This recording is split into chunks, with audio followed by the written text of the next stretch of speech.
Dando continuidade ao terceiro Fórum Jurídico com o tema Combate à Corrupção em um Estado Democrático de Direito, registramos na mesa diretora os excelentíssimos senhores, juiz de direito do Tribunal de Justiça do Rio de Janeiro, Bruno Bodart, juiz federal da Seção Judiciária do Rio de Janeiro, Eric Navarro.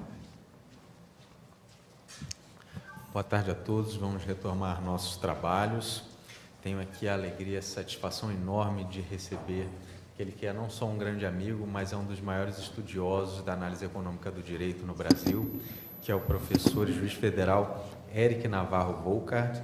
Gostaria de ler aqui rapidamente um resumo do currículo dele. Possui graduação em Direito pela PUC de São Paulo, mestrado pela PUC de São Paulo e doutorado pela Universidade do Estado do Rio de Janeiro, com período sanduíche na Harvard Law School.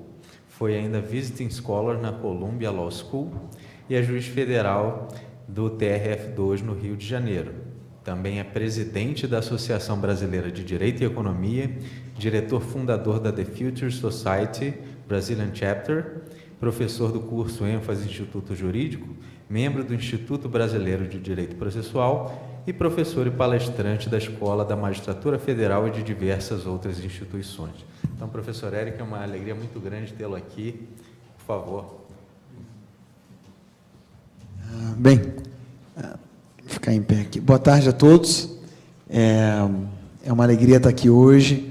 Queria agradecer muito ao convite do Bruno, da Luana, do Pedro, né? Eu posso atribuir esse convite ao carinho e à amizade de vocês. Queria saudar a todos, saudar as pessoas que estão nos vendo telepresencialmente, né, por videoconferência ou pelo YouTube, enfim, é uma alegria estar com todos vocês. Agora, como todo bom amigo, né, o Bruno faz o convite, mas também deixa uma pegadinha, né, que é falar logo depois do Matthew. Realmente uma missão quase impossível. Mas, basicamente, a minha ideia foi trazer para vocês, né, nós somos todos colegas aqui, algumas ideias básicas a respeito da análise econômica do crime, né, ou como alguns chamam, economia do crime. Alguns aqui podem ter background de economia, outros não. Eu tenho muito pouco também. Então, trazer ideias e, de alguma maneira, buscar uma abordagem um pouco diferente daquela que normalmente se faz ao direito penal no Brasil e, na verdade, ao direito no Brasil como um todo. Então, a gente vai trazer insights básicos da economia, vai trazer alguma coisa também da psicologia e da neurociência, que hoje são ciências que estão reformatando alguns modelos econômicos que, classicamente, vêm sendo usados ao longo dos anos. Eu acho que, num seminário em que a gente está discutindo corrupção e anticorrupção, a grande pergunta que a gente tem que fazer, cuja resposta é para lá de óbvia, mas óbvio, às vezes tem que ser dito, por que os crimes são cometidos, no fim das contas, né? Poxa, existe todo um aparato penal, existem as penas, as restrições de liberdade, mas as pessoas cometem crimes. Ora, se a média da humanidade não é formada por psicopatas e nem por masoquistas, a razão pela qual algumas pessoas cometem crimes é que vale a pena. Mas vale a pena como? Vale a pena por quê? Vale a pena porque no ato de cometimento de um crime, né, no ato delituoso, existe uma conta mais ou menos racional de utilidade, que no fundo é a conta de utilidade que a gente sempre faz para tomar alguma decisão na vida. Vale a pena ou não vale a pena para aquela pessoa? E como funciona, de maneira assim, muito simples, essa conta racional de utilidade quando a pessoa participa de uma licitação superfaturada, se apropria de alguma outra forma de recursos públicos ou compra algum tipo de favor na relação com o poder público? Funciona da seguinte maneira: ela enxerga o benefício daquela conduta e imagina o quanto de utilidade aquilo fornecerá para ela. Eric, mas o que significa utilidade? Né? Para quem está mais acostumado com economia, me desculpa, é necessário explicar. Utilidade é bem-estar, é a minha experiência de vida. Então, o quanto eu fico mais feliz, o quanto eu me sinto melhor se eu me apropriar desse recurso. Vamos imaginar, num crime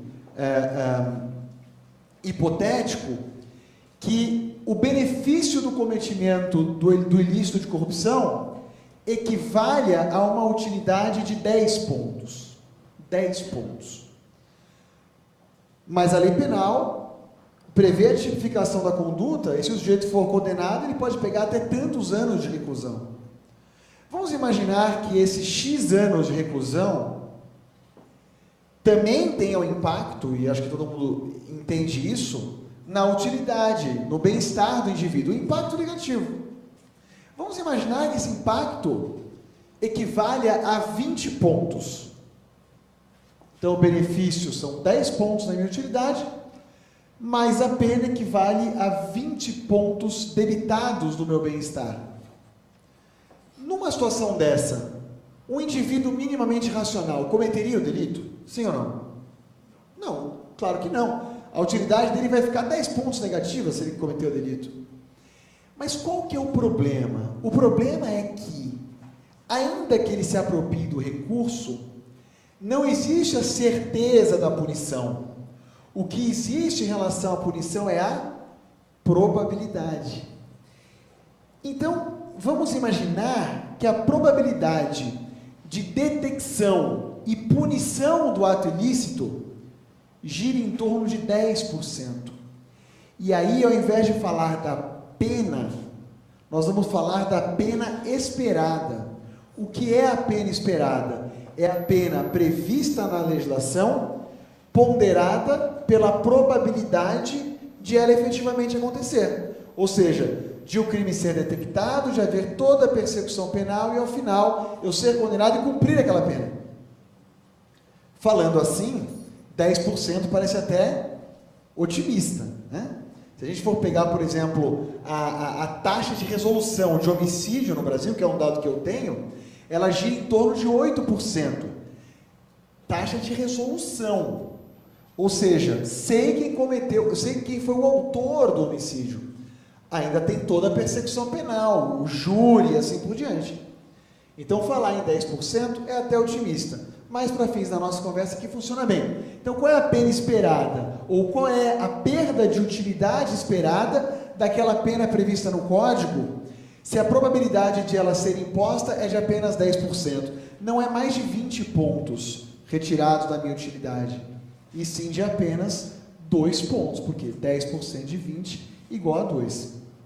E aí nós chegamos àquilo que o pessoal do Law Economics clássico chama de condição de violação da norma, que se dá quando o benefício ou a utilidade auferida com a prática do ato ilícito é superior à perda de utilidade decorrente da pena esperada.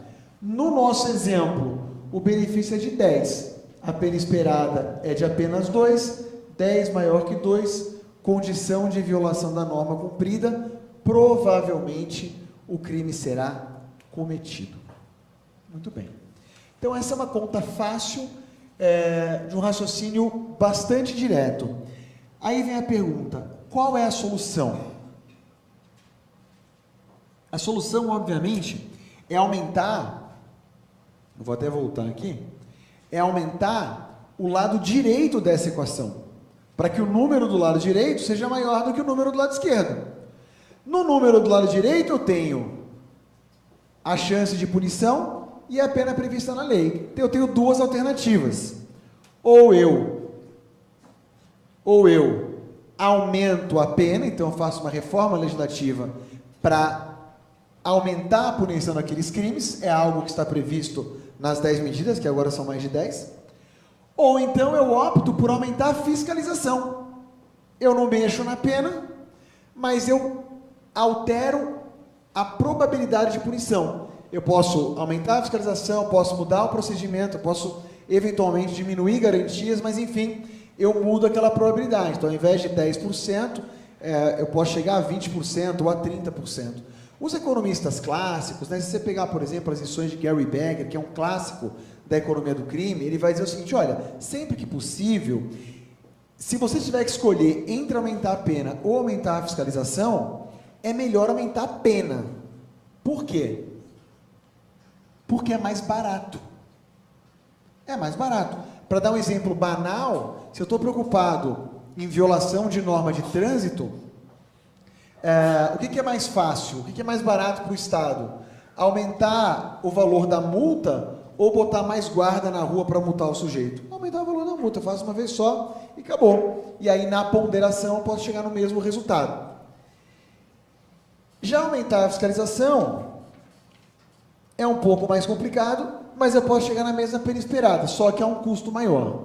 No entanto, ao lado, né, dos economistas clássicos, nós temos agora uma nova safra de economistas, capitaneada por diversos autores, para citar o mais moderno e famoso, o vencedor do Prêmio Nobel de Economia de 17, o Richard Thaler, que vai dizer o seguinte: muito bem, mas o ser humano não é totalmente racional. Existem os vieses cognitivos, ou seja, a captação da realidade por parte do sujeito é imperfeita. A gente não consegue analisar tudo, a gente não raciocina tão rápido, nós temos diversas falhas de raciocínio, mas desde a década de 80, né, graças ao trabalho de dois economistas israelenses, o Daniel Mann e o Amos Tversky, essas irracionalidades também observam um padrão, né, Ilan? Essas racionalidades também observam um padrão. O Ilan conhece esse estudo. E aí os modelos econômicos, já que as irracionalidades observam um padrão, podem ser atualizados com essas irracionalidades.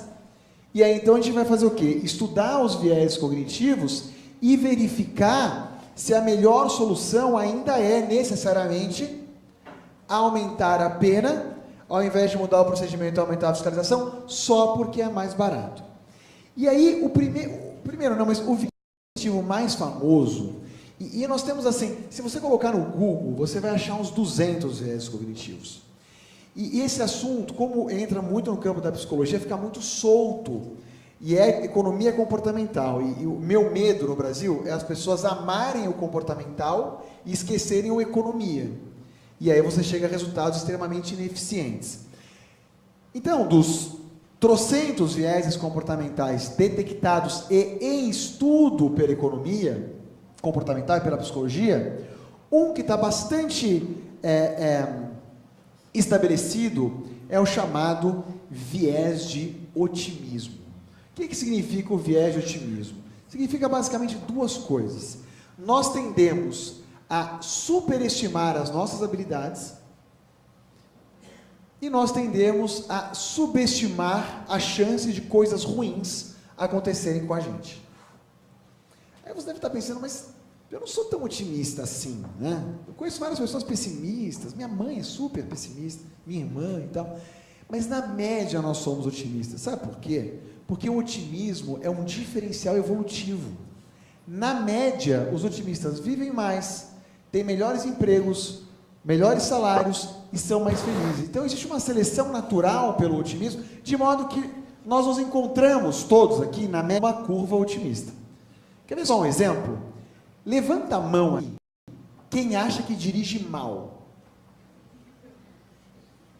Uma pessoa levantou a mão. Mas se só uma pessoa no grupo de 50 dirigisse mal, possivelmente a gente não teria tanto acidente de trânsito, não é verdade? Então a gente superestima as nossas habilidades e subestima a chance de coisas ruins acontecerem conosco. Da mesma forma, o sujeito que está envolvido com corrupção, na cabeça dele a chance de acontecer alguma coisa é muito pequena, porque está tudo muito bem engendrado na cabeça dele. E a chance de eu ser punido, na cabeça dele, é baixa e possivelmente menor do que a chance real. Então, naquele nosso exemplo dos 10%, os 10, não raramente, na cabeça de quem faz a conta racional, mas com os viés cognitivos de otimismo aí imputados de utilidade, os 10 viram 5. E aqueles 2 pontos a menos na minha utilidade, para os 20 ganhos com a corrupção, viram apenas 1. Ou seja, aumenta a chance de o sujeito cometer um ato delituoso. Só que, avançando nesse raciocínio, existe um aprofundamento do viés de otimismo que é ainda mais grave. Ainda mais grave. A doutrina de psicologia e de economia costuma chamar isso de viés de desprezo das pequenas probabilidades. O que significa o viés de desprezo das pequenas probabilidades? Significa o seguinte: quando a chance real de punição, ou de acontecer alguma coisa ruim, de maneira geral, é muito, as pessoas não a diminuir ainda mais, mas a ignorá-la por completo. Não vai acontecer. A chance é 0. É muito comum, né, quando você conversa com algumas pessoas que estão falando sobre fazer alguma coisa errada, mas isso aí não dá nada, né? O que é não dá nada? Não vai acontecer nada, porque não acontece mesmo, na cabeça da pessoa. É por isso, por exemplo, que em algumas regiões dos Estados Unidos, essa foi uma pesquisa feita por algumas universidades americanas, uma pesquisa séria, em algumas regiões do sul dos Estados Unidos que existe uma pequena chance, mas chance real de furacão, mesmo com o governo federal, durante um bom tempo, subsidiando a compra de seguros, as pessoas não faziam seguro. Por quê? Porque a chance de um tufão, de um furacão levar a casa da pessoa, era em torno de 3%. E 3%, por otimista, é igual a 0. Como isso impacta naquela conta de utilidade que nós fizemos lá atrás? Impacta da seguinte maneira: se a chance de punição for realmente pequena e o sujeito igualar essa chance a 0, não adianta nada você aumentar a pena. A pena pode passar de 5 anos para 10 anos, para 15 anos, para 20 anos, para 30 anos, porque qualquer número vezes 0 será igual a 0. Então, a conta de utilidade, na hora de calcular a pena esperada, será sempre 0. Considerando que as taxas de solução e de punição de crimes no Brasil são muito baixas, e aí não é pesquisa, é palpite, talvez esse seja um dos fenômenos que se passam na cabeça do criminoso e na cabeça de quem pratica crime de corrupção. Não vai acontecer. E quando você percebe aí, é muito bom ter os procuradores aqui, está aqui a Luana para dizer, e tantos outros, quando você, na investigação, percebe a prática de certos atos descuidados, o que fica? Significa que a pessoa não toma cuidado, por quê? Porque ela tem certeza que não vai acontecer. E é nessa hora que se favorece a investigação. Então isso tem que estar na cabeça do investigador, isso tem que estar na cabeça do persecutor penal, da polícia e do Ministério Público. Muito bem, esse é um gráfico que meio que, de maneira muito simples, resume tudo que eu falei. Esse gráfico é da autoria de um professor de Harvard chamado Warren Barguil, e basicamente ele mostra o seguinte: a linha pontilhada é a chance real de o sujeito ser punido caso ele cometa um ilícito. Pode ser 100%, 50%, 20%, 10%, 0%. Vamos imaginar que seja 50%. A linha preta é o desconto do otimismo. É a chance que ele acha que existe de ele vir a sofrer a condenação penal. Então, se a chance real for 50%, é bom que o legislador e todo mundo que orbita em torno do direito penal saiba que ela já vai ser vista como 25. Se ela for 20, ela já vai ser vista como 10. Mas, se ela for, na realidade, uma chance muito pequena, o mais provável é que ela seja equivalente a 0 por parte do autor do delito. Por quê? Porque ele vai desconsiderar as pequenas probabilidades. Por isso que é tão importante melhorar de maneira geral a persecução penal no Brasil. E no que se refere a crimes de corrupção, a tecnologia está aí para ajudar. Melhor, a custos não tão altos. A custos não tão altos. Muito bem, mas não é só isso que a economia comportamental tem para nos ensinar. Esse é um estudo interessante, feito com alunos de universidades americanas, aos quais era oferecida a possibilidade de eles optarem por um de 2 brindes. Um brinde tinha um valor claramente mais alto e um tinha um valor claramente mais baixo, mas tinha um problema. O brinde de valor mais alto só seria usufruído no futuro. E o brinde de valor mais baixo, se a pessoa escolhesse, ela ganhava na hora. E aí entra algo, psicólogos entendem muito bem, chamado de desconto hiperbólico, ou a sobrevalorização do presente em relação ao futuro. Isso não é nenhuma novidade para ninguém, nem para a economia clássica, porque, obviamente, quando você vai no banco, agora que acabaram com o nosso auxílio moradia, agora que você vai no banco e pede dinheiro emprestado para pagar as contas, você paga juros, certo ou errado? Por que você paga juros? Porque você está pagando para usufruir no presente algo que você usufruiria no futuro. Mas os juros são de 1% ao mês, é uma taxa flat. O desconto hiperbólico não, ele é hiperbólico. Ou seja, existe uma supervalorização do presente em relação ao futuro. O que isso significa? Significa que a intensidade das coisas, vista em perspectiva, diminui brutalmente conforme passa o tempo. Isso é extremamente relevante quando se pensa em processo penal e aplicação da pena. Essa é uma discussão para lá de relevante quando se pensam nas medidas penais cautelares. Essa é uma discussão para lá de relevante quando se discute a execução da pena após a condenação em segunda instância. E essa é uma discussão absolutamente relevante quando se discute, como se está discutindo agora, e já se vinha fazendo na Lava Jato e em outras operações, o plea bargain. Por quê? Porque uma pena muito alta, diferida no tempo, ela é vista como muito baixa. E uma pena mais baixa, se for aplicada rapidamente, ela é vista como mais alta.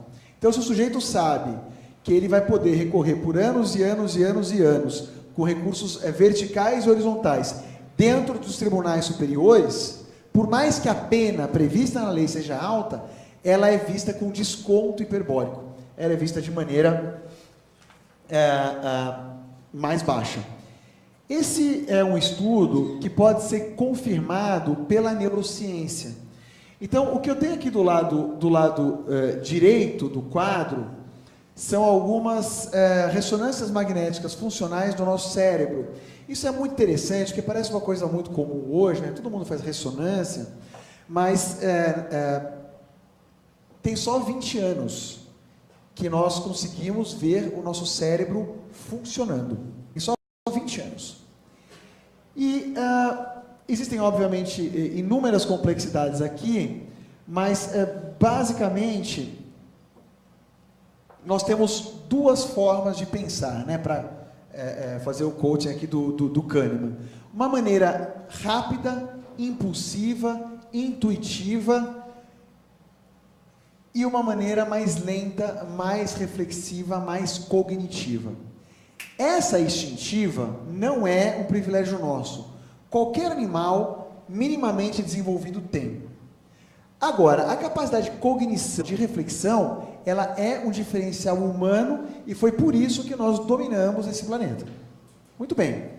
Então você está andando em algum lugar, você vê uma cobra ameaçadora, você sai correndo, você pula, você não olha para a cobra e fala, uma cobra, será que ela é venenosa? Será que ela está olhando para mim assim de um jeito que ela vai me picar? Não, simplesmente você sai correndo. É o seu sistema 1 atuando.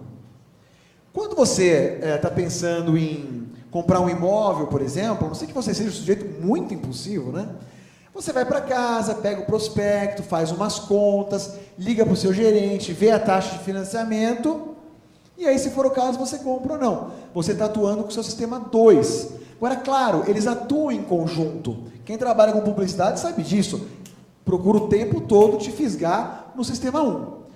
Onde funciona o sistema 1?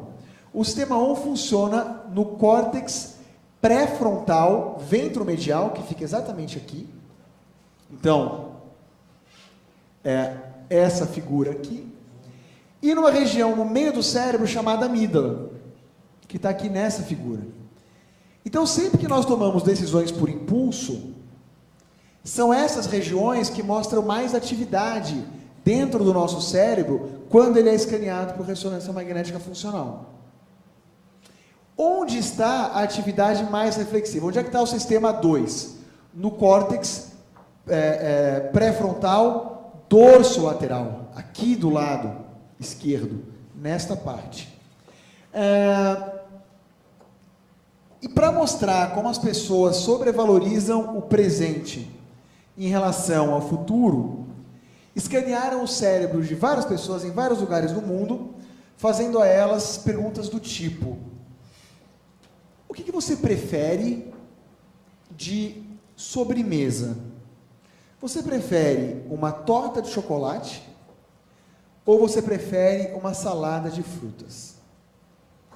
Se eu fizer essa pergunta agora, que vocês acabaram de comer, né, tá todo mundo aqui ainda se recuperando do almoço, e o jantar ainda está longe, possivelmente ninguém está com muita fome, eu perguntar: o que vocês preferem para o jantar? Salada de fruta ou torta de chocolate? O Bruno Bodar, por exemplo, que comeu uma cocada deste tamanho no almoço, vai dizer salada de fruta sem dúvida alguma.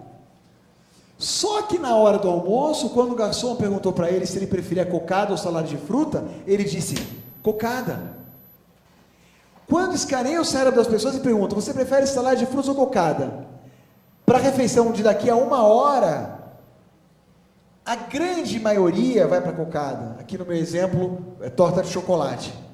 Mas quando você pergunta para a refeição da semana que vem, ou para a refeição de daqui a 12 horas, o número de pessoas que preferem salada de fruta é muito maior. O que significa isso? Desconto hiperbólico. O que significa isso para o processo penal? Que o processo penal tem que ser célere, que as medidas cautelares têm que ser levadas a sério e que, de qualquer maneira, nós temos que garantir, aí é minha opinião, mas é uma opinião que tem algum fundamento, nós temos que garantir que se mantenha a jurisprudência do Supremo Tribunal Federal, respeitando, obviamente, opiniões em sentido contrário, de que as penas têm que ser executadas após a condenação em segunda instância. Eu já vou caminhando para o final, porque não quero tomar tempo do próximo colega, com este gráfico elegante, eu diria, que retrata aquilo que aqueles dois psicólogos israelenses, o Kahneman e o Tversky, chamam de teoria da perspectiva. Tem um monte de coisa bacana para falar sobre a teoria da perspectiva, mas não vai dar tempo. O mais importante é saber o seguinte: ganhos e perdas são acumulados e são sentidos pela pessoa, na sua utilidade, no seu bem-estar, em taxa inversamente proporcional ao total que foi acumulado. Não sei se estou sendo claro.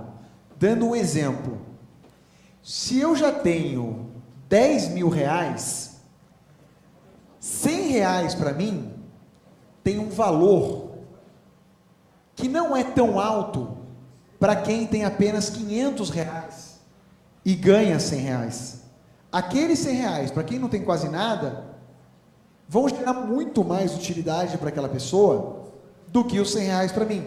Por isso que igualdade é uma coisa tão importante quando a gente fala de um Estado moderno. Quanto mais igualdade, mais bem-estar social. Quanto menos igualdade, menos bem-estar social. Só que isso também vale para as perdas. As perdas também são sentidas com uma certa diminuição de sensibilidade. Se você for parar para pensar, isso é assim com basicamente todos os nossos sentidos. Um determinado... quando você vai, por exemplo, comprar um perfume, e você experimenta o perfume, depois você experimenta outro, daqui a pouco você não está sentindo cheiro nenhum mais. Certo ou errado? É assim que acontece. Quando você acorda e aquela luz vem no seu olho, quando você chega na praia, você fala, nossa, eu não consigo ficar sem óculos. Mas se você ficar lá um tempo, e se aquela luz for aumentando, daqui a pouco você acostuma. O mesmo vale para perdas de utilidade de maneira geral. Então veja aqui nesse exemplo do Kahneman, né? Essa é a curva que mostra a perda de utilidade decorrente de uma perda financeira.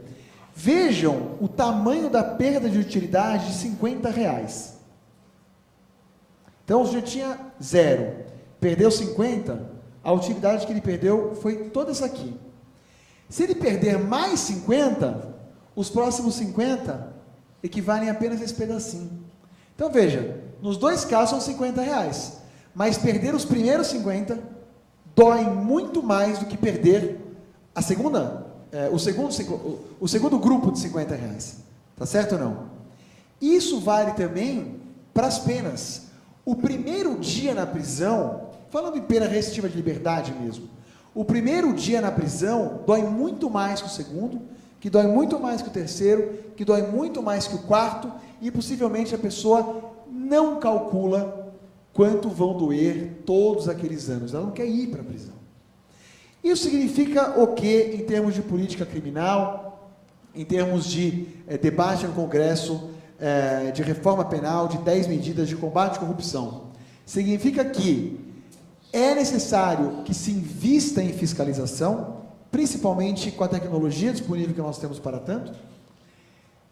É necessário que os procedimentos punitivos sejam céleres, sejam eles procedimentos judiciais ou administrativos, mas é necessário que eles sejam céleres. As penas não necessariamente, faltou necessariamente, as penas não necessariamente precisam ser tão altas, mas é preciso que elas sejam aplicadas rapidamente, e nesse cálculo de tamanho da pena versus chance de punição, não podemos nos esquecer que todo ser humano, inclusive aquele apto a cometer crimes, é um inveterado otimista. É isso, pessoal. Obrigado.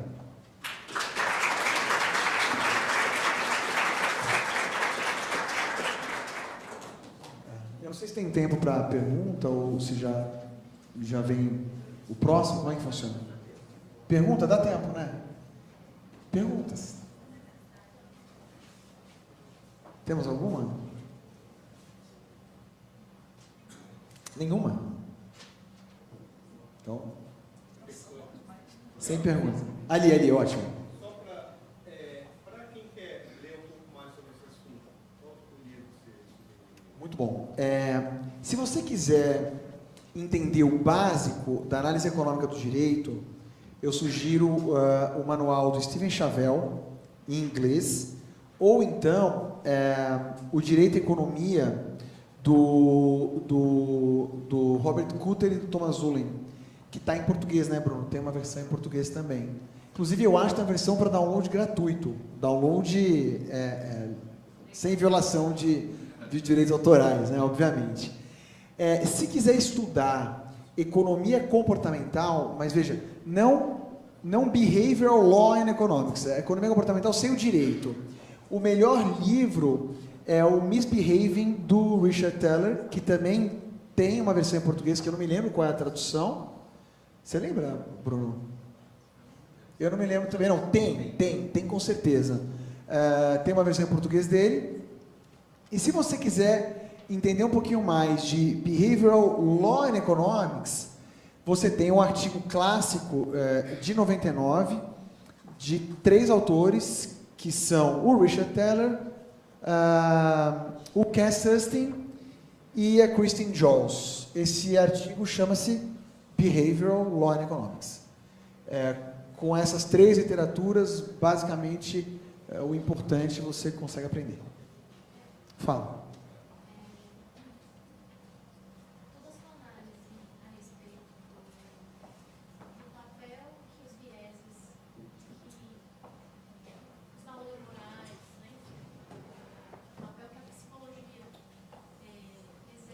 Sobre a escolha racional ou não do indivíduo. Também se aplica, você falou muito de pena corporal. Você consegue transportar isso para multas, para penas pecuniárias? Não há a menor dúvida. O melhor exemplo, quem mora no Rio de Janeiro, estou falando do Rio porque eu moro lá, e também porque eu não sei a realidade de todos os lugares, né? Mas o Rio de Janeiro tem um ótimo exemplo para isso. Tem um costume lá desagradável de travar o cruzamento. As pessoas travam o cruzamento, o sinal abre e ninguém consegue passar. Quando você coloca, e a multa é alta, R$1.000, quando você coloca um pardal, a gente chama de pardal, aquele radar, né, que tira foto, ninguém mais trava o cruzamento. Por quê? Porque a chance de punição aumentou muito. A pessoa percebeu isso e parou de cometer o delito. Tem uma outra questão aí, falando um pouco dos vieses, mas ficando no mesmo exemplo financeiro e de trânsito, também, não só financeiro, porque também é crime, mas a lei seca. A lei seca no Rio de Janeiro é um bom exemplo. Você comparar a lei seca no Rio com a lei seca em São Paulo. Tem lei seca em São Paulo? Tem, mas muito pouco. Então, o que acontece? As pessoas bebem e falam, vou dirigir, por quê? Porque eu não vou ser pego na blitz. Por quê? Porque a chance é tão pequena que otimisticamente elas equivalem essa chance, ou jogam essa chance para zero. Mas esse viés comportamental, ele opera nos 2 sentidos. Eu não falei porque na hora ali não ia dar tempo, mas quando você começa a ter uma fiscalização muito ostensiva, pode acontecer o contrário, de haver e isso é bom, nesse caso, uma sobrevalorização, uma superestimação da chance de aquilo acontecer. Então, no próprio exemplo da lei seca, né, como hoje ela é muito visível no Rio de Janeiro, ela está em todos os lugares, a pessoa realmente tem muito medo de beber e dirigir. Não porque ela acha imoral, não porque ela acha que ela vai matar alguém no trânsito, não porque ela acha que é errado, porque ela não quer pagar multa. Mas ela tem certeza que se ela vai... Isso acontece muito, eu já vi essa supervalorização de alguma coisa ruim acontecer, que é o inverso do que eu falei. Acontece normalmente quando a gente tem aquilo que a gente chama de cascata de disponibilidade. Então, pensando em fiscalização, em direito penal, pensando no papo que a gente teve antes com o Matthew, né, em que se discutia, poxa, mas será que o membro do Ministério Público tem que ir para o jornal, tem que dar entrevista, tem que estar na rede social? Quando existe uma cascata de disponibilidade de um evento, o que é uma cascata de disponibilidade? Quando a memória daquele evento é muito acessível, as pessoas fazem o oposto, elas superestimam a chance do evento acontecer. Melhor exemplo, terrorismo. Eu converso com pessoas que têm medo de ir para Israel. Só que Israel é um dos lugares mais seguros do mundo. Quase nunca tem atentado terrorista em Israel. Ah, mas a pessoa tem medo de coisa. Ela mora no Rio. Aí, né? Não, tô com medo. Amigo, olha aqui a chance de acontecer alguma coisa num país e no outro, né? Então, por que é bom que essas investigações ocupem as manchetes? Porque elas geram uma cascata de disponibilidade que vão diminuir, que vão fazer com que a pessoa superestime a chance de ela ser punida e claramente diminua o seu ímpeto criminoso. Só aproveitando que eu estou com o microfone, uma última pergunta rápida. Nas suas leituras, eu sei que você estuda bastante isso. Você chegou a ler algo sobre o peso que as pessoas dão na hora de fazer esse cálculo, que a gente chama de cálculo racional, mas, na verdade,